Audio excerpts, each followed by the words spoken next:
Gas टंचाईमुळे चुली पेटू लागल्या। चुलींना सरपण म्हणून कोळशाची विक्री वाढली। कोळशाची मागणी ग्रामीण भागापासून मुंबईसारख्या शहरी भागात वाढल्यानं कोळशाचे भाव वाढलेत। पाहूया।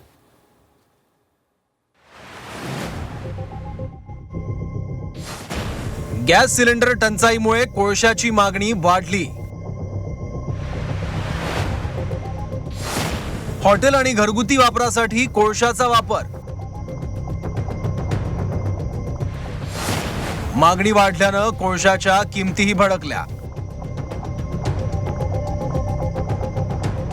गॅस सिलेंडरच्या तुटवड्यामुळे हॉटेल व्यावसायिक आणि घरगुती वापरासाठी पर्यायी इंधनाचा वापर सुरू झालाय।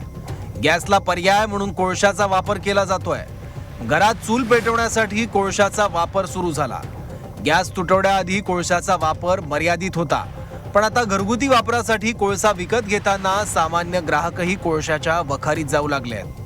LPGचा तुटवडा निर्माण झालेला आहे। गेल्या 2 दिवसामध्ये जे काही गिराईक होते त्याच्यात एक 5, 7, 8 नवीन गिराईक आमच्याकडे आता नवीन यायला सुरुवात झालेली आहे। आणि ज्यांना आता कोळशाची गरज लागते त्यांना ॲक्च्युअल कोळसा कुठे मिळतो हे माहितीच नाही। मुंबईतही तशीच परिस्थिती आहे। काही हॉटेल चालकांनी हॉटेल बंद ठेवण्यापेक्षा कोळशाच्या शेगड्यांवर जेवण सुरू केलंय। कधी नव्हे ती मुंबईतली कोळशाची मागणी अचानक वाढल्याचं कोळशाचे व्यापारी सांगू लागले आहेत।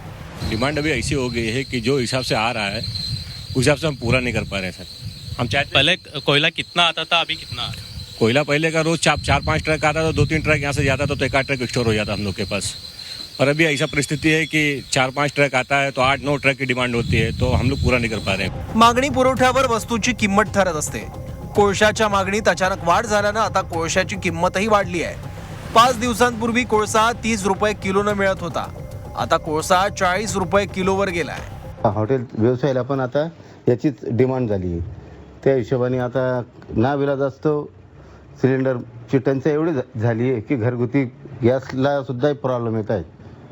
पहिले आम्हाला 30 ते 35 रुपयाच्या दरवाढीने दराने भेटायचा आणि आता आम्हाला 40 रुपये दराने भेटतो। 10 ते 5 रुपयाचा आम्हाला फटका हा अजून वेगळा बसतोय।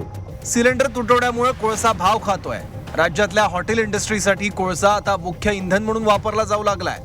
तर ज्या घरात चुली पेटल्यात तिथेही कोळशाचाच वापर सुरू झालाय। गॅस टंचाईच्या पार्श्वभूमीवर कुणी कोळशाचाही काळा बाजार करू नये म्हणजे मिळवलं।